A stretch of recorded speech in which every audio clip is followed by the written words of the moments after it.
दोस्तों स्वागत है आपका बिहार न्यूज़ में। दोस्तों मैं हूं फिरदौस गनी और आप देख रहे हैं केडीबी लाइव।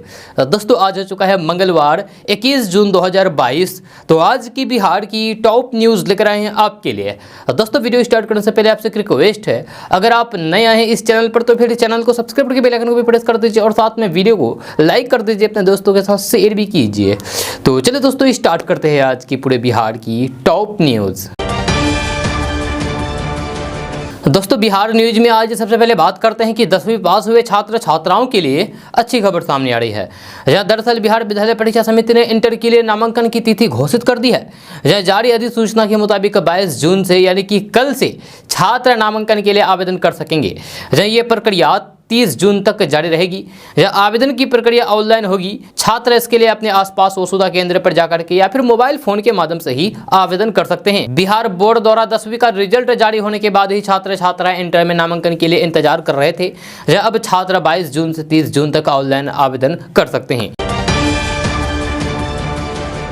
दोस्तों बात करते हैं कि कोसी, बागमती और महानंदा नदी के जलस्तर में वृद्धि के चलते बिहार के कई जिलों में बाढ़ की दहशत एक बार फिर से बढ़ रही है। जब बाढ़ का पानी गांव में घुसने लगा है, लिहाजा कुछ इलाकों में लोग गांव घर छोड़ करके बांधों पर शरण लेने के लिए तैयार हो रहे हैं। जी हां, बिहार के सीमांचल में नदियों के जलस्तर में उतार चढ़ाव सोमवार को भी जारी रहा, यानी कि कल जब कटिहार किशनगंज जिले में 12 घंटे तक घटने के बाद से फिर से महानंदा नदी के जलस्तर में वृद्धि होने लगी है। जी हां, सोमवार को महानंदा नदी में 5 से 7 सेंटीमीटर, गंगा नदी के जलस्तर में 19 सेंटीमीटर तथा कोसी नदी के जलस्तर में 25 सेंटीमीटर की बढ़ोतरी दर्ज की गई है। महानंदा और गंगा नदी में हो रहे कटाव से लोगों में दहशत व्याप्त है। वहीं सहरसा और सुपौल जिले में कोसी नदी के जलस्तर रविवार को भी दिन भर बढ़ता रहा। दोस्तों बात करते हैं कि सेना भर्ती के लिए केंद्र सरकार की अग्निपथ योजना के खिलाफ बिहार में अभ्यर्थियों का गुस्सा कम हो गया है।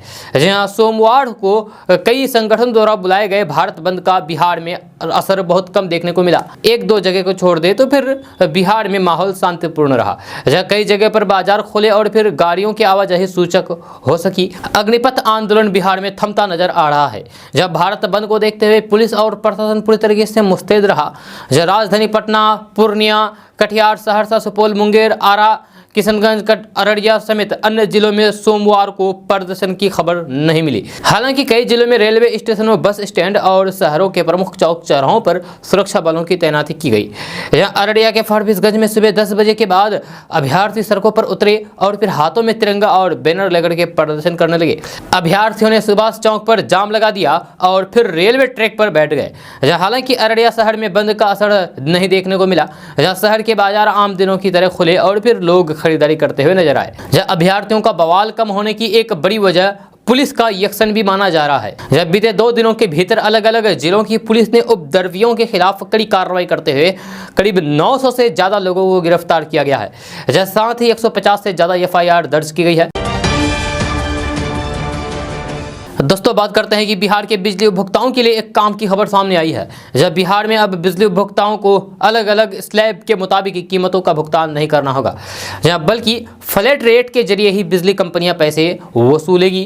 जहां इसके लिए योजना पर काम किया जा रहा है। जब बिहार में आने वाले वक्त में बिजली दर एक समान यानी कि फ्लैट रेट होगी। जब प्रीपेड बिजली स्मार्ट मीटर लगा रही कंपनियों ने इस दिशा में काम भी शुरू कर दिया है। जब बिहार के सभी उपभोक्ताओं के यहाँ स्मार्ट प्रीपेड मीटर लगाने के बाद कंपनी इस योजना को अमली जामा पहनाया जाएगा।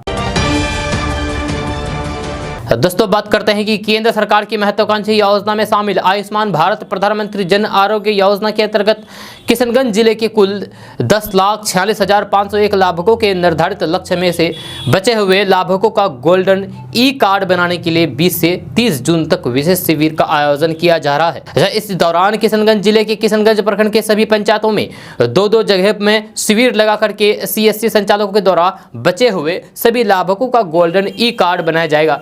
अगर आप भी किशनगंज जिले के रहने वाले हैं और ई गोल्डन कार्ड नहीं बनाए तो फिर आप जा करके ई गोल्डन कार्ड बना सकते हैं। जहाँ आपके पंचायत में शिविर लगाया जाएगा। जहाँ निर्धारित दिन में लगाए जाने वाले शिविर में जाकर के आप अपना ई गोल्डन कार्ड बनवा सकते हैं और सरकार के द्वारा मिलने वाले लाभ का फायदा उठा सकते हैं। दोस्तों बात करते हैं कि मानसून के आने में देरी का असर कहें या फिर कृषि विभाग के अधिकारियों की लचर कार्य प्रणाली 10 जिलों में लक्ष्य की तुलना में 75% भी खरीफ बीज किसानों तक नहीं पहुंच पाया है। जहां शासन ने जिला कृषि अधिकारियों की इस कोताही को गंभीरता से लिया है। लचर कार्य प्रणाली पर कृषि सचिव ने कृषि निदेशक को संबंधित जिलों में कृषि अधिकारियों से स्पष्टीकरण तलब करने का निर्देश दिया है। यह सीधे सीधे सरकार की पहल के प्रति लापरवाही है। दरअसल कृषि सचिव की समीक्षा में ये सामने आया है कि 10 ऐसे जिले हैं जहां 16 जून तक 75% बीज किसानों को तक नहीं पहुंचा है, जहां इसमें उत्तर से लेकर के दक्षिण बिहार के जिले शामिल है। कृषि विभाग की समीक्षा बैठक में किशनगंज, दरभंगा, शेखपुरा, अररिया, बांका, कैमूर, बक्सर, नालंदा, मुंगेर और नवादा जिला शामिल है। दोस्तों बात करते हैं कि बैंक में खाता खुलवाना हो या फिर इनकम टैक्स रिटर्न दाखिल करना हो, हर जगह पैन कार्ड की आवश्यकता पड़ती है। इसे एप्लीकेशन का प्रोसेस बहुत आसान होता है। आप ऑनलाइन कुछ आसान स्टेप्स को फॉलो करके पैन कार्ड के लिए इनकम टैक्स की वेबसाइट के जरिए अप्लाई कर सकते हैं। लेकिन कई बार आधार कार्ड बनवाते वक्त कुछ जानकारियाँ जैसे नाम, डेट ऑफ बर्थ आदि जानकारी गलत दर्ज हो जाती है। ऐसे में आपको अपने जरूरी काम करने में परेशानी का सामना करना पड़ता है। कई बार पैन और आधार कार्ड में अलग अलग जानकारी होने के कारण ITR दाखिल करने में परेशानी का सामना करना पड़ता है। आपको किसी सरकारी योजना का लाभ उठाने में भी परेशानी का सामना करना पड़ सकता है। ऐसे में आपको कुछ आसान स्टेप्स के बारे में बताने वाले हैं जिसके जरिए आप पैन कार्ड में नाम, डेट ऑफ बर्थ आदि जैसे जानकारी को अपडेट करा सकते हैं। आपको बता दूं कि कई बार लड़कियां शादी के बाद अपना सरनेम चेंज कर लेती है। ऐसे में उन्हें अपने सभी जरूरी डॉक्यूमेंट्स जैसे पैन कार्ड, आधार कार्ड आदि सभी डॉक्यूमेंट्स में भी बदलाव करना पड़ता है। अगर आपका नाम पैन कार्ड में गलत प्रिंट हो गया है तब भी आप इसमें बदलाव कर सकते हैं। अगर शादी के बाद नाम को अपडेट करना है तो फिर इसके लिए आपको मैरिज सर्टिफिकेट जमा करना होगा। वहीं पैन कार्ड में नाम की गलती के ठीक करने के लिए आप आधार कार्ड या फिर पासपोर्ट आदि जैसे डॉक्यूमेंट्स को प्रमाण पत्र के रूप में जमा कर सकते हैं। दोस्तों बात करते हैं कि उत्तर प्रदेश के मुख्यमंत्री योगी आदित्यनाथ ने रविवार को आजमगढ़ का नाम बदलने के संकेत दे दिए हैं। साल 2017 में राज्य में बीजेपी की सरकार आने के बाद कई जिलों के नाम बदल गए हैं। इसमें इलाहाबाद को प्रयागराज, मुगलसराय को दीनदयाल उपाध्याय नगर करना शामिल है। वहीं रविवार को आजमगढ़ में लोकसभा उपचुनाव के लिए बीजेपी प्रत्याशी दिनेश लाल निरहुआ के पक्ष में प्रचार करने आए सीएम योगी आदित्यनाथ जिले का नाम बदलने के लिए संकेत दे दिए हैं। जब बीते साल नवंबर और फिर इस साल मार्च में सीएम योगी आदित्यनाथ ने इस बात के संकेत दिए थे। सीएम योगी ने रविवार को कहा कि आजमगढ़ को आर्यमगढ़ बनाने की प्रक्रिया के साथ जोड़ने का अवसर आपके पास आया है, चूकिएगा मत। मुख्यमंत्री योगी आदित्यनाथ ने कहा है कि प्रदेश की जनता ने 4 बार बसपा और 3 बार सपा को सत्ता में आने का अवसर दिया, लेकिन सपा और बसपा ने उसे धोखा दिया है। इन लोगों का विकास का कोई एजेंडा नहीं है। उन्होंने अनुरोध किया है कि आजमगढ़ को दहशतगर्द का घर मत बनने दीजिएगा। आजमगढ़ को विकास के माध्यम से आर्यगढ़ बनाने की प्रक्रिया से जोड़ने आया हूं, आप अवसर को चूकिएगा मत। ईश्वर ने आपको एक अवसर दिया है। दोस्तों बात करते हैं कि बिहार के सिवान जिले में एक अनोखी शादी देखने को मिली, जहां खुद पुलिस प्रेमी जोड़ी की शादी कराने के लिए आगे आई। जहां मेरवा थाना में पदस्थापित सब इंस्पेक्टर खुशबू कुमारी और सशक्त बल की देख रेख में प्रेमी जोड़ी का हिंदू रीति रिवाज और वैदिक मंत्रोच्चार के साथ विवाह कराया गया। जहां दूल्हा दुल्हन मेरवा थाना क्षेत्र के ही परसिया गाँव निवासी भगवान शर्मा की पुत्री गुड़िया कुमारी और फिर उसी गाँव के रहने वाले गंगा विष्णु यादव के पुत्र सत्येंद्र यादव है। बताया जाता है कि गुड़िया कुमारी और सत्येंद्र यादव के बीच लंबे समय से प्रेम प्रसंग चल रहा था। दोनों प्रेमी जोड़े परिवार और समाज से छिप छिपा कर के आए दिन मिला करते थे। जहां मेल मिलाप के दौरान ही दोनों प्रेमी जोड़े की प्रेम कहानी गांव वालों को मालूम चली। इसके बाद दोनों घर वालों के बीच विवाद उत्पन्न हो गया। जब तनाव की स्थिति को देखते हुए गांव में ही पंचायत के माध्यम से समस्या का समाधान करने का प्रयास किया गया, लेकिन पंचायत के माध्यम से भी समस्या का समाधान नहीं हो पाया। जहाँ उधर लड़के वालों का कहना था कि समाज की नज़रों में बदनामी हो चुकी है, लड़के वाले को शादी करनी ही पड़ेगी, जबकि लड़के वाले इस शादी के लिए तैयार नहीं थे। अंत में पीड़ित लड़की पक्ष वालों ने पुलिस प्रशासन का सहारा लिया, जिसके बाद प्रशासन ने मामले की तहकीकात करके दोनों परिवारों को समझाया। उसके बाद फिर थाने में ही शादी करा दी। दोस्तों बात करते हैं कि हर साल मानसून में पटना के कई इलाके पानी में डूब जाते हैं। इस अनुभव से सीखते हुए इस बार नगर विकास विभाग ने मानसून में बारिश के कारण जल जमाव की स्थिति से निपटने के लिए क्विक रिस्पांस टीम का गठन किया है। जब पटना के सभी 75 वार्डों में 19 क्विक रिस्पांस टीमें लगाई गई है। इन टीमों के सदस्यों को वार्डों पर 24 घंटे नजर रखने का निर्देश दिया है। नगर विकास विभाग का दावा है कि अगर किसी इलाके में पानी जमा होता है तो फिर उसे चंद घंटों के अंदर निकाला जाएगा। जब लोगों की मदद के लिए विभाग ने टोल फ्री नंबर भी जारी कर दिया है। जब विभाग के हेल्पलाइन नंबर 155304 इस पर कोई भी व्यक्ति फोन करके मदद ले सकता है। जल जमाव की स्थिति में क्विक रिस्पांस टीम 15 मिनट के अंदर वहां पहुंचेगी और फिर जल जमाव से छुटकारा दिलाने का काम करेगी। दोस्तों बात करते हैं कि अग्निपथ योजना के खिलाफ युवाओं और बेरोजगारों की भड़के गुस्से में बिहार भाजपा प्रदर्शनकारियों के निशाने पर है। वहीं भाजपा नेता और उनके कार्यालयों पर हुए हमले के बाद बिहार एनडीए में भी तकरार बढ़ गया है। भाजपा ने जहां राज्य की नीतीश प्रशासन पर उचित समय में कार्रवाई नहीं करने का आरोप लगा दिया है, तो वहीं जेडीयू के राष्ट्रीय अध्यक्ष ललन सिंह ने भाजपा प्रदेश अध्यक्ष संजय जायसवाल का मानसिक संतुलन बिगड़ने तक की बात कर दी है। जदयू भाजपा के बीच चल रहे वाक्य युद्ध के बीच अब आरजेडी भी जदयू के समर्थन में उतर गया है। जहां आरजेडी के मुख्य प्रवक्ता भाई वीरेंद्र ने कहा है कि हम ललन सिंह के बयान का समर्थन करते हैं। भाजपा के संजय जायसवाल देश को खंडित करने वाला बयान देते हैं। अग्निपथ के नाम पर भाजपा ने देश के साथ घात किया है। भाजपा देश में आरएसएस का एजेंडा लागू करना चाहती है, जिसे कोई दल स्वीकार नहीं कर रहा है। जेडीयू भी एनडीए में रह करके घुटन महसूस कर रहा है, इसलिए जेडीयू को पहले ही एनडीए से अलग हो जाना चाहिए था। उन्होंने कहा कि भाजपा सिर्फ धर्म की राजनीति करती है। ऐसे में मुख्यमंत्री नीतीश कुमार को निर्णय लेना चाहिए कि वे क्या करेंगे। जहां उन्होंने कहा है कि हम चाहते हैं कि विपक्ष एकजुट होकर के मोदी को खदेड़ दे। जेडीयू के साथ राजद के गठबंधन करने के सवाल पर भाई वीरेंद्र ने कहा है कि राजद का शीर्ष नेतृत्व ये तय करेगा कि क्या करना है। जहां उन्होंने कहा है कि इतना जरूर है कि एनडीए में जेडीयू को बेइज्जती सहनी पड़ रही है। जहां राजनीति में इज्जत बनाए रखने के लिए जेडीयू को सही निर्णय लेना चाहिए। दोस्तों बात करते हैं कि बिहार में अग्निपथ योजना के विरोध और फिर उसे लेकर के हो रहे हंगामे के बीच बिहार सरकार ने सबसे पहले 12 जिलों में इंटरनेट सेवा बंद कर दी थी। 3 दिन पहले इंटरनेट सेवा बंद करने का फैसला किया गया था, लेकिन अगले ही सुबह 15 जिलों में इंटरनेट सेवा बंद कर दी गई थी। और अब बिहार के 20 जिले ऐसे हैं जहां कल इंटरनेट बंद कर दिए गए थे। दरअसल इंटरनेट सेवा बंद होने की वजह से सूचनाएं और अफवाहों के फैलने के मामले में कमी आई है और यही वजह है कि हंगामा भी कम हो रहा है। इसे देखते हुए सरकार ने कल भारत बंद से पहले ही 5 और जिलों में इंटरनेट सेवा को बंद कर दिया। अग्निपथ प्रदर्शन को देखते हुए कल बिहार के जिन जिलों में इंटरनेट सेवा बंद किया है उनमें कैमूर, भोजपुर, औरंगाबाद, रोहतास, बक्सर, नवादा, पश्चिमी चंपारण, समस्तीपुर, लखीसराय, बेगूसराय, वैशाली, सारण, मुजफ्फरपुर, मोतिहारी, दरभंगा, गया, मधुबनी, जहानाबाद, खगड़िया और शेखपुरा जिला शामिल है। इंटरनेट सेवा बंद करने को लेकर कई जिलों में कल सुबह लोगों को जानकारी हुई। सुबह जब लोगों की आंख खुली तो फिर उनके मोबाइल पर एक टेक्स्ट मैसेज आया हुआ था। जब मोबाइल ऑपरेटर कंपनियों की तरफ से बताया गया था कि आपकी इंटरनेट सेवा अस्थायी तौर पर बंद कर दी गई है। दोस्तों बात करते हैं कि गुणवत्तापूर्ण अनाज उत्पादन के लिए मिट्टी को बचाना जरूरी है। जहां रासायनिक खादों के बेतहाशा प्रयोग से मिट्टी की सेहत बिगड़ रही है, इसे बचाने के लिए हमें गोबर की खाद का प्रयोग करना चाहिए।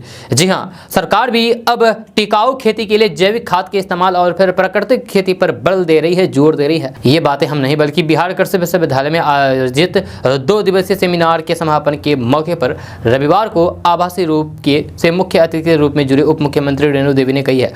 उन्होंने कहा है कि ज्वलंत मुद्दों पर आयोजित ये सेमिनार प्रासंगिक है। इसमें छनकर आई बातों से देश और फिर प्रदेश में टिकाऊ खेती को बल मिलेगा।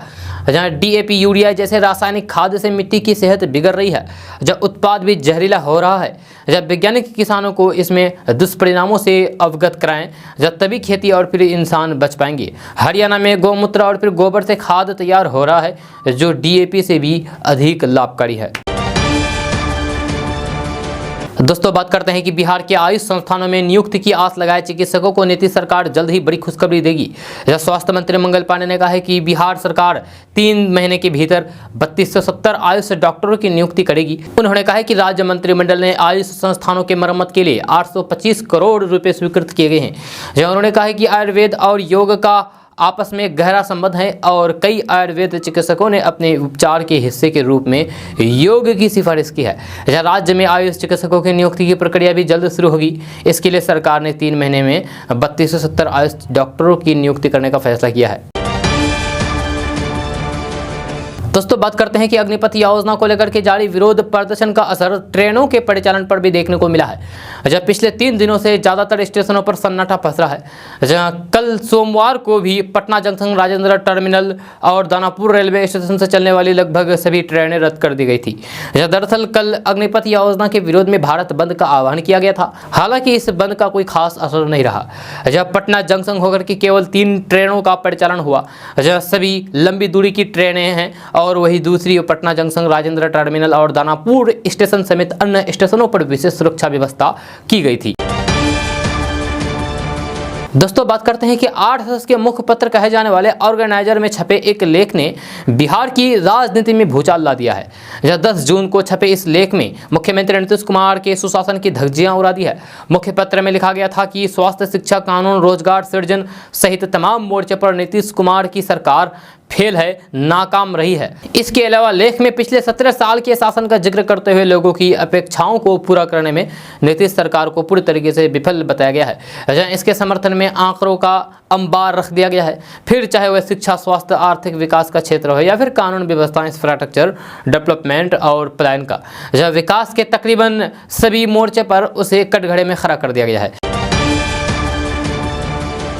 दोस्तों बात करते हैं कि अग्निपथ पर बीजेपी बिहार में अलग थलग पड़ गई है। एक तरफ जहां अग्निपथ का विरोध कर रहे प्रदर्शनकारी बीजेपी नेताओं को निशाने पर ले रहे हैं, तो फिर वहीं दूसरी तरफ बीजेपी की दूसरी सहयोगी दल जेडीयू और हिंदुस्तानी अवाम मोर्चा के नेता इस योजना पर सवाल खड़े कर रहे हैं और बीजेपी नेताओं के खिलाफ बयानबाजी कर रहे हैं। इसके बावजूद भी बीजेपी इस पर पीछे हटने के लिए तैयार नहीं है। बीजेपी एनडीए के अपने सहयोगी दल के नेता सबको करारा जवाब दे रही है।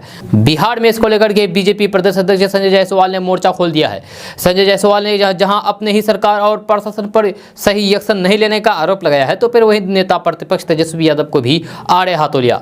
जब बीजेपी सांसद संजय जायसवाल ने तेजस्वी यादव का नाम लिए बिना कहा कि भारत की सेना में कैसे सैनिक चाहिए, ये सेना के जनरल नहीं बल्कि सरकारी संपत्ति को आग लगाने के लिए उकसाने वाले और भीड़ में अपनी पार्टी के गुंडे को भेजने वाले 9वीं फेल नेताजी लोग तय करेंगे। यानी कि बिहार बीजेपी प्रदेश अध्यक्ष संजय जायसवाल ने सीधे सीधे तेजस्वी यादव को 9वीं फेल करार दे दिया है। दोस्तों बात करते हैं कि बिहार सरकार की स्टूडेंट क्रेडिट कार्ड योजना का लाभ लेने के इच्छुक छात्र छात्राओं के लिए अच्छी खबर सामने आ रही है। बिहार सरकार ने जिलाधिकारियों को निर्देश दिया है कि स्टूडेंट क्रेडिट कार्ड योजना का प्रचार शिक्षण संस्थानों में करें ताकि अधिक से अधिक छात्र छात्राओं को इसका लाभ मिल सके। संस्थान में जाने की सूचना पहले से दे दे। सरकार ने संबंधित अधिकारियों को आवेदन के महीने भर के भीतर लोन स्वीकृत करने का भी आदेश दे दिया है। सरकार ने आगाह किया है कि यदि इस योजना के तहत कोई भी लापरवाही की शिकायत मिलती है तो फिर जिम्मेदारी तय करके सख्त कार्रवाई की जाएगी। चालू वित्तीय वर्ष में सरकार ने 1 लाख छात्र छात्राओं को स्टूडेंट क्रेडिट कार्ड का लाभ देने का लक्ष्य रखा है। जब बीते साल 75,000 छात्र छात्राओं को इस योजना का लाभ देने का लक्ष्य रखा था, लेकिन कोरोना महामारी के चलते लक्ष्य के विरुद्ध बमुश्किल से उपलब्धि 50% रही। दोस्तों बात करते हैं कि रविवार को पटना में बड़ा हादसा टल गया, जो आपको कल की वीडियो में भी बताया गया था।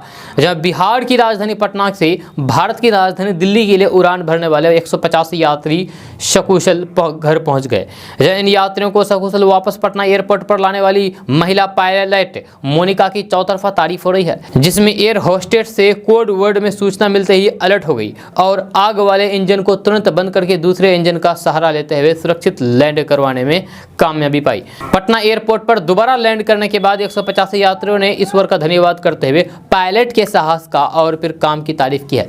आपको बता दूं कि रविवार को स्पाइस जेट का विमान जब पटना एयरपोर्ट से 185 यात्रियों को लेकर के जब दिल्ली के लिए उड़ान भरी, तो फिर एक पक्षी आकर के टकरा गया, जिसके बाद जोरदार धमाका हुआ और वायुसेना के इंजन में आग लग गई।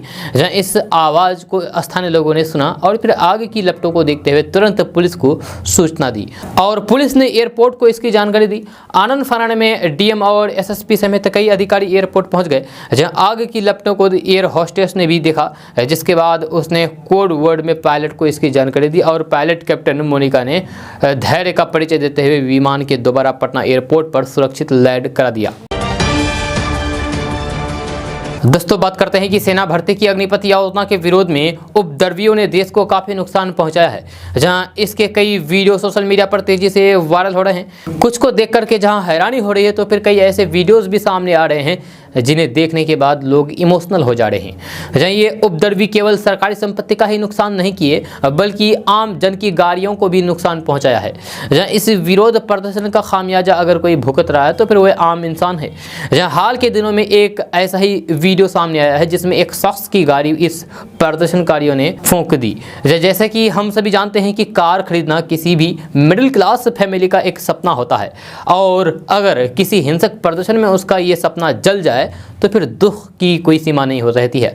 जब वायरल हो रहे वीडियो में भी ऐसा ही कुछ देखने को मिल रहा है जहां प्रदर्शनकारियों ने मिलकर के शख्स की कार को आग के हवाले कर दिया। इस वीडियो में आप देख सकते हैं कि शख्स बता रहा है कि उसका कार रेलवे स्टेशन के बाहर खड़ी थी जिसे उपद्रवियों ने जला करके फूंक दिया। जब रोता हुआ यह शख्स कैमरे पर यही कह रहा है कि क्या विरोध करने वालों को इससे नौकरी मिल जाएगी। अगर लोगों को सरकार से दिक्कत है तो उन्हें उनके पास जाना चाहिए ना कि इस तरीके से लोगों की चीज़ों को नुकसान पहुंचाना चाहिए। जब ये कहते हुए शख्स कैमरे के सामने फूट फूट करके रोने लगते हैं, जैसे कि आप अपने मोबाइल स्क्रीन पर वीडियो देखे हैं। बहुत मुश्किल से आदमी गाड़ी लेता है और जब गाड़ी खड़ी करके जाता तो कहाँ थी यार पे रेलवे पुलिस फोर्स कहाँ थी? किसी ने भी चलाई है। वो आए यहाँ पे एक बार मेरे सामने और बोले कि ये इंसाफ है क्या, इससे नौकरी मिल जाएगी उनको रेल में। अरे मोदी जी से दिक्कत है, नीतीश से दिक्कत है तो वहाँ जाइए ना। दोस्तों बात करते हैं कि राजधानी पटना समेत बिहार के कई जिलों में सोमवार को हल्की सी मध्यम स्तर की बारिश हुई। जब मानसून की शुरुआत हो चुकी है और फिर मौसम की मेहरबानी दिख रही है। जब मौसम विज्ञान केंद्र पटना के अनुसार आज बिहार के सभी 38 जिलों में बारिश होने के आसार हैं, जब वहीं 3 जिलों में भारी बारिश को लेकर के चेतावनी दी गई है। इसके साथ ही तेज हवा के साथ बिजली चमकने और फिर कई स्थानों पर वज्रपात को लेकर के भी अलर्ट जारी कर दिया गया है। मौसम विभाग के अनुसार जिन 3 जिलों में भारी वर्षा होगी उनमें वैशाली, समस्तीपुर और खगड़िया जिला शामिल है। इन जिले के लोगों को सावधानी बरतने की सलाह दी गई है। बीते सोमवार को पटना, गया, औरंगाबाद, कैमूर, रोहतास सहित बिहार के सभी जिलों में वर्षा हुई है। पटना में मध्यम स्तर की बारिश हुई है। दोस्तों बात करते हैं कि केंद्र की अग्निपथ योजना के खिलाफ पूरे देश में विरोध प्रदर्शन अभी भी जारी है। इस योजना पर हिंसा भड़काने के लिए किस तरह के फेक न्यूज भी फैलाई जा रही है। गृह मंत्रालय ने कहा है कि केंद्र ने रविवार को अग्निपथ योजना और फिर अग्निवीरों पर फर्जी खबरें फैलाने के लिए 35 व्हाट्सएप ग्रुप पर प्रतिबंध लगा दिया है। यह अफवाह फैलाने और फिर विरोध प्रदर्शन आयोजित करने के आरोप में कम से कम 10 लोगों को गिरफ्तार किया गया है। आपको बता दूं कि बिहार सरकार ने कहा था कि जनता को भड़काने और फिर जान माल को नुकसान पहुंचाने के इरादे से अफवाहें फैलाने के लिए आपत्तिजनक सामग्री आदान प्रदान की जाती है। दोस्तों बात करते हैं कि बिहार विधानसभा के अध्यक्ष विजय कुमार सिन्हा की पहल पर आज 21 जून को विश्व योग दिवस पर पहली बार बिहार विधानसभा परिसर में सुबह 6:30 बजे से 7:30 बजे तक योगाभ्यास का आयोजन किया जाएगा। इसमें बिहार सरकार के मंत्री, विधानसभा के सदस्य और पूर्व सदस्य तथा सचिवालय के पदाधिकारी और कर्मी योगा करेंगे। विधानसभा अध्यक्ष ने कहा है कि मानव मन से नकारात्मक मानसिकता को हटाने में योग की बड़ी भूमिका है। यह योग मन के अंदर सकारात्मक भाव पैदा करके इसे सबल और स्वस्थ बनाता है। समाज में नकारात्मकता फैलाने वाले लोगों को इससे जोड़कर उन्हें सकारात्मक बनाने की आवश्यकता है। योग के वाहक युवा को मानसिक और शारीरिक रूप से स्वस्थ रखने के लिए योग को उन्हें अपने जीवन शैली में शामिल करना होगा। दोस्तों बात करते हैं कि अग्निपथ योजना को लेकर के भड़की आग से जेडीयू बीजेपी के रिश्तों में और तल्खी आ गई है। जब बड़े नेताओं और विधायकों पर हमले के बाद नीतीश सरकार में बड़े दल की भूमिका वाली बीजेपी ने आक्रामक तेवर अपना लिया है। जब बीजेपी के प्रदेश अध्यक्ष संजय जायसवाल ने उपद्रव के लिए सीधे तौर पर नीतीश सरकार के प्रशासन को जिम्मेदार ठहरा दिया है, तो इसके बाद जेडीयू ने भी संजय जायसवाल को खूब खरी खोटी सुनाई है। जब भाजपा ने साफ कर दिया है कि सुनियोजित साजिश के तहत उपद्रव कराया गया है। जब पुलिस प्रशासन ने ड्यूटी का निर्वहन नहीं किया है। बिहार पुलिस से अपने आप को असुरक्षित भाजपा नेताओं ने केंद्र सरकार से मदद मांगी। इसके बाद गृह मंत्रालय ने बिहार बीजेपी के 10 नेताओं को सीआरपीएफ की वायु श्रेणी की सुरक्षा दी है। जहां अपनी ही सरकार में हो रही बेइज्जती से भाजपा काफी गुस्से में है। जहां आज बिहार बीजेपी के वरिष्ठ नेताओं की बैठक हुई। जब बैठक में कुछ नेताओं ने साफ कर दिया है कि हम लोग सरकार में हैं या विपक्ष में, ये पता नहीं चल रहा है। मेरी बदौलत बिहार सरकार चल रही है, उसी सरकार में हम और हमारे नेता सुरक्षित नहीं हैं। भाजपा सांसद ने यहां तक कह दिया है कि गाली भी सुनेंगे और ताना भी, फिर भी पंच सरपंच रहेंगे। दोस्तों बात करते हैं कि पैन कार्ड को आधार से लिंक कराना अनिवार्य है। जो लोग इसे हल्के में ले रहे हैं उनकी जेब और अधिक कटने वाली है। जहां इनकम टैक्स डिपार्टमेंट ने पैन कार्ड को आधार से लिंक कराना अनिवार्य कर दिया है। ऐसे में 30 जून तक पैन कार्ड को आधार से लिंक नहीं करने पर आपको अधिक जुर्माना देना पड़ सकता है। वहीं अगर 31 मार्च 2023 तक आप अपने पैन कार्ड को आधार से लिंक नहीं करवाते हैं तो फिर आपका पैन कार्ड निष्क्रिय हो जाएगा। आयकर विभाग की ओर से पैन कार्ड को आधार से लिंक करने की आखिरी तारीख को लेकर के कई बार डेडलाइन दी गई है। आधार कार्ड को पैन कार्ड से लिंक करने की अंतिम तिथि यानी कि डेडलाइन को लेकर के 29 मार्च 2022 को नोटिफिकेशन जारी किया है, जिसके बाद सीबीडीटी ने कहा था कि 31 मार्च 2022 के बाद पैन को आधार से लिंक करने के लिए 500 रुपये की पेनल्टी देनी होगी। जब वहीं 30 जून के बाद पैन को आधार से लिंक करने की पर और अधिक जुर्माना लगेगा, यानी कि 1 जुलाई से पैन को आधार से लिंक करने पर जुर्माने की रकम बढ़ जाएगी। 1 जुलाई या उसके बाद से पैन कार्ड को आधार से लिंक करवाने पर आपको 1000 रुपये का जुर्माना देना होगा। जहां ऐसे में भारी भरकम जुर्माने से बचने के लिए आप बिना देर किए फौरन अपने पैन कार्ड को आधार कार्ड से लिंक करें। जहां इसके लिए आपको कहीं भी जाने की जरूरत नहीं है, आप घर बैठे ही अपने मोबाइल के द्वारा ही आधार कार्ड को पैन कार्ड से लिंक कर सकते हैं। दोस्तों बात करते हैं कि कानून मंत्रालय ने चुनाव आयोग के साथ परामर्श के बाद मतदाता पंजीकरण नियम 1960 और चुनाव नियम 1961 में संशोधित किया है, ताकि पिछले साल के अंत में बनाए गए चुनावी सुधारों को लागू किया जा सके। इसके तहत वोटर आईडी को आधार से लिंक करना भी शामिल किया गया है। इसके तहत अब वोटर आईडी कार्ड को लिंक करने के बाद केवल एक ही वोटर आईडी कार्ड होगा। वहीं अगर किसी ने दूसरा वोटर आईडी कार्ड बनवाया है तो फिर पहचान करके इसमें से फर्जी कार्ड को खत्म कर दिया जाएगा। जब वोटर आईडी कार्ड को आधार से लिंक करने के लिए सरकार की ओर से नोटिफिकेशन जारी किया गया है। कानून मंत्री किरण रिजिजू ने ट्वीट करते हुए इसकी जानकारी दी है। कानून मंत्री किरण रिजिजू ने एक चार्ट शेयर करते हुए जानकारी दी है कि इलेक्टोरल रोल डाटा के आधार पर इकोसिस्टम के साथ लिंक करने जाने के बाद एक ही व्यक्ति द्वारा अलग अलग स्थानों पर मल्टीपल वोटर कार्ड बनाने पर रोक लगेगी। ये चुनावी प्रक्रिया में बड़ा सुधार का कदम होगा। दोस्तों क्या आपने कभी 2 बिल्लियों की शादी कराते हुए देखा है? जहाँ यही नहीं, इसकी खुशी में दावत वलीमा का भी रस्म अदा किया गया है। बाज़ाब्ता कार्ड छपवा करके दावत दी गई। जी हाँ, मामला क्या है, कहाँ का है, तो चलिए बात करते हैं विस्तार से। एक वायरल वीडियो क्लिप में यमन के अदन शहर में लोगों का एक समूह शुक्रवार को 2 बिल्लियों की शादी का जश्न मनाने के लिए इकट्ठा हुआ।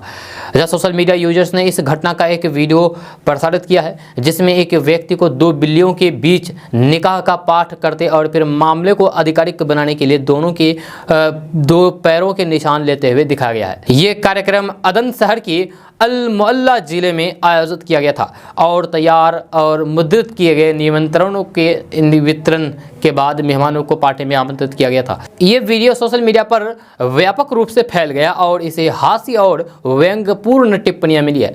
जब वीडियो को नकारात्मक प्रतिक्रिया भी मिली है, जहां दर्शकों ने वीडियो के पीछे लोगों की गिरफ्तारी की मांग की है। दोस्तों बात करते हैं कि इंटरनेट मीडिया पर खूब सक्रिय रहने वाले लोगों के लिए ये दोनों ही खबरें सावधान करने वाली है। खास करके वैसे लोगों के लिए जो व्हाट्सएप ग्रुप में खूब सक्रिय रहते हैं, देखते ही किसी भी वीडियो, फोटो, लिंक या फिर टेक्स्ट को बिना कुछ सोचे समझे शेयर करना शुरू कर देते हैं।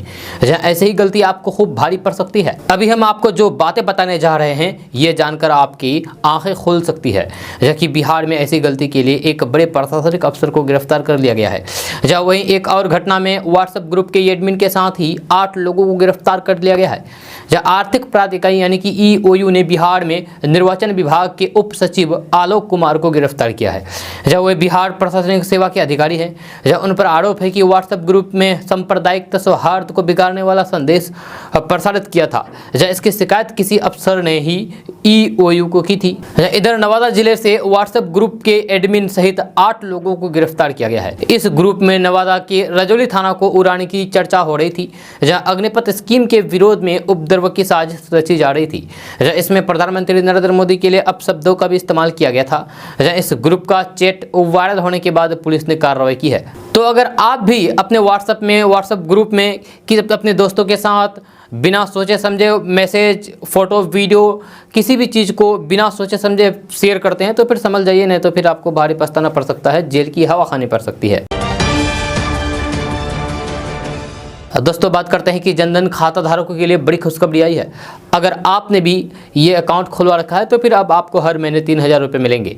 जहाँ सरकार ने जिन भी स्कीम के तहत सीधे पैसे जनता के खाते में जमा करते हैं, उन सभी स्कीम का पैसा सबसे पहले जनधन खातों में ही ट्रांसफर किया जाता है। अभी हम आपको एक ऐसी योजना के बारे में बताएंगे जिसके तहत सरकार जनधन खाता धारकों को पूरे 3,000 रुपये प्रति माह ट्रांसफर करती है। इस सरकारी स्कीम का नाम प्रधानमंत्री श्रम योगी मानधन योजना है। इस योजना के तहत मिलने वाले पैसों को पेंशन के रूप में दिया जाता है। इस स्कीम का फायदा जनधन अकाउंट होल्डर को भी मिलता है। केंद्र सरकार की मानधन योजना में 18 साल से लेकर के 40 साल तक का कोई भी व्यक्ति भाग ले सकते हैं। जब कोई व्यक्ति 60 साल का हो जाता है तब उसको इस स्कीम का पैसा ट्रांसफर किया जाता है। इसमें सालाना 36,000 रुपये ट्रांसफर किए जाते हैं। अब बात करते हैं कि आखिर किन लोगों को इस योजना का फायदा मिलता है। तो इस स्कीम का फायदा असंगठित सेक्टर में काम करने वाले लोगों को मिलता है।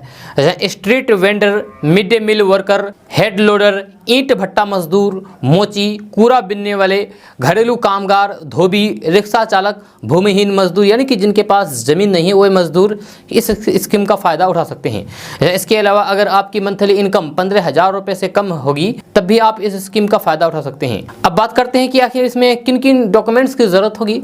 तो इस स्कीम का फ़ायदा लेने के लिए आपके पास आधार कार्ड होना चाहिए। इसके अलावा आपका राशन कार्ड, इसके अलावा आपका जनधन अकाउंट होना भी ज़रूरी है। जहाँ आपको अपने सेविंग अकाउंट का भी डिटेल्स जमा करना होगा।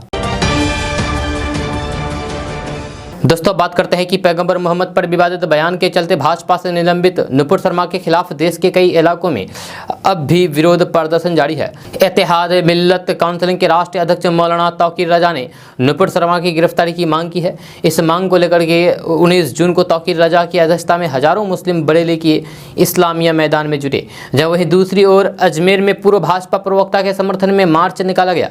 यह कार्यक्रम को संबोधित करते हुए मौलाना तौकीर रजा ने कहा है कि इस वक्त देश में मुसलमानों के साथ अन्याय हो रहा है और ये बात वे पूरी दुनिया को बताएंगे। हम अमन पसंद लोग हैं। जहाँ उन्होंने कहा कि वे ज्ञापन लेकर आए हैं लेकिन इस बेईमान हुकूमत को नहीं देंगे। हमारे ज्ञापन का नोटिस नहीं लिया जाएगा, इसीलिए दिल्ली जाकर के UNO में ज्ञापन देंगे और मांग करेंगे कि वे केंद्र सरकार पर दबाव बना करके नुपुर शर्मा की गिरफ्तारी कराएं। दोस्तों बात करते हैं कि मुंबई के मलाड में एक ही इमारत से संचालित जामिया ताजवीदुल कुरान मदरसा और नूर मेहर उर्दू स्कूल ने पिछले एक दशक में 97 हाफिज पैदा किए हैं जिन्होंने SSC भी पास किया है। मुंबई के मलाड के मदरसे में पढ़ने वाले अबू तलहा अंसारी खुश हैं क्योंकि उन्होंने सीनियर सेकेंडरी सर्टिफिकेट यानी कि SSC की परीक्षा में 83% अंक हासिल किए हैं। SSC परीक्षा के नतीजे शुक्रवार को आए हैं, पर अंसारी की खुशी दोहरी है क्योंकि इसके साथ ही उनका हाफिज का पाठ्यक्रम भी यानी कि पूरा कुरान याद हो जाना भी पूरा हो गया है। आपको बता दूं कि अंसारी मुंबई के मलाड में स्थित जामिया ताजवीदुल कुरान मदरसा और नूर मेहर उर्दू स्कूल की 22 हाफिज में से एक हैं जिन्होंने इस साल SSC परीक्षा पास की है। अंग्रेजी अखबार द टाइम्स ऑफ इंडिया में प्रकाशित एक खबर में स्कूल मदरसा के संस्थापक सैयद अली कहते हैं कि इस साल SSC परीक्षा देने वाले 22 हफ्ज में से 14 ने डिस्ट्रक्शन के साथ पास किया है जबकि 8 ने 60% से भी अधिक अंक प्राप्त किए हैं। हमें खुशी है कि हमारे छात्रों ने इतना अच्छा प्रदर्शन किया है। असल में बहुत से लोग अपने घर में अतिरिक्त हिस्सा का उपयोग हॉलीडे होम के रूप में करते हैं या फिर अतिरिक्त पैसे कमाने के लिए किराए पर उठा देते हैं, लेकिन अली भाई के नाम से मशहूर एक व्यापारी अली ने अपने मलाड बंगले को एक शैक्षणिक संस्थान में बदल दिया है। यहाँ इसी शैक्षणिक संस्थान में पढ़ करके इतने हाफिज SSC परीक्षा पास की है। दोस्तों बात करते हैं कि अगर आप भी प्रधानमंत्री किसान सम्मान निधि योजना का लाभार्थी हैं तो फिर यह खबर आपके लिए बड़ी ही काम की है। PM मोदी जल्द ही PM किसान योजना की 12वीं किस्त जारी करने वाले हैं। दरअसल केंद्र सरकार की तरफ से चलाई जा रही ये योजना सरकार की सबसे महत्वाकांक्षी योजनाओं में से एक है। अब बात करते हैं कि आखिर PM किसान योजना की 12वीं किस्त का पैसा कब आएगा। तो PM किसान योजना की अगली किस्त यानी कि 12वीं किस्त अगस्त में आने वाली है। दरअसल इस योजना के तहत किसानों को साल की पहली किस्त 1 अप्रैल से 31 जुलाई के बीच में दी जाती है जबकि दूसरी किस्त 1 अगस्त से 30 नवंबर के बीच में दी जाती है। वहीं तीसरी किस्त का पैसा 1 दिसंबर से 31 मार्च के बीच में ट्रांसफ़र किया जाता है। इस हिसाब से इस महीने के लास्ट तक किसानों के खाते में PM किसान की 12वीं किस्त आ सकती है। इस हिसाब से दूसरी किस्त 1 अगस्त से 30 नवंबर के बीच में आएगी। दोस्तों बात करते हैं कि अग्निपथ कानून को वापस लेने की मांग को लेकर के अलग अलग छात्र संगठनों ने कल बिहार बंद बुलाया था। जहां छात्रों के बिहार बंद को अलग अलग राजनीतिक दलों ने समर्थन दिया था। जहां पप्पू यादव की पार्टी जन अधिकार पार्टी ने भी बंद का अपना समर्थन दिया। जहां बिहार बंद को सफल बनाने के लिए सैकड़ों की संख्या में जन अधिकार पार्टी के कार्यकर्ता राजधानी पटना की सड़कों पर उतर गए और केंद्र सरकार के खिलाफ जमकर के नारेबाजी की। इस दौरान जन अधिकार पार्टी के राष्ट्रीय अध्यक्ष पप्पू यादव पटना के डाक बंगला चौराहे पहुंचे और फिर केंद्र सरकार से अग्निपथ स्कीम को वापस लेने की मांग की। इस मौके पर पप्पू यादव ने छात्रों के आंदोलन का समर्थन करते हुए कहा कि बीजेपी के नेताओं अपनी गाड़ियों से झंडा न उतारने के बजाय छात्रों को सरकार की मंशा बतानी चाहिए। हालांकि उन्होंने कहा कि बीजेपी नेताओं पर हमले ठीक नहीं हैं। दोस्तों बात करते हैं कि राज्यसभा जाने से वंचित होने के बाद केंद्रीय मंत्री आरसीपी सिंह की परेशानी कम होने का नाम नहीं ले रही है। जहां एक एक करके उनके समर्थकों को पार्टी से बाहर का रास्ता दिखाया जा रहा है, तो फिर वहीं दूसरी तरफ केंद्रीय इस्पात मंत्री आरसीपी सिंह के पटना में स्थित सरकारी आवास को बीती रात जबरन खाली करा दिया गया है। इस बात की जानकारी केंद्रीय मंत्री के नज़दीकी सहयोगी ने दी है। आरसीपी सिंह के सहयोगी ने बताया है कि बीती रात लगभग 12 बजे उनके बंगले को जबरन खाली करा दिया गया है। बताया गया है कि स्ट्रेन रोड में स्थित आरसीपी सिंह का ये बंगला जदयू विधान पार्षद संजय कुमार सिंह उर्फ संजय गांधी के नाम से आवंटित था, जिसमें आरसीपी सिंह पिछले कई सालों से रहते थे। लेकिन पिछले दिनों राज्यसभा का सदस्य पद गंवाने के बाद उनका ये बंगला मुख्य सचिव आमिर सुबहानी के नाम पर आवंटित कर दिया गया था। दोस्तों आज का न्यूज़ बस यहाँ तक। कैसा लगा जरूर अपना सुझाव दीजिएगा नीचे कमेंट बॉक्स में कमेंट करके। अगर आप नए आए हैं इस चैनल पर तो फिर चैनल को सब्सक्राइब करके बेल आइकन को भी प्रेस कर दीजिए और साथ में वीडियो को लाइक कर दीजिए, अपने दोस्तों के साथ शेयर भी कीजिए। तो चलो दोस्तों फिर मिलते हैं कल की वीडियो में, तब तक के लिए जय हिंद जय बिहार।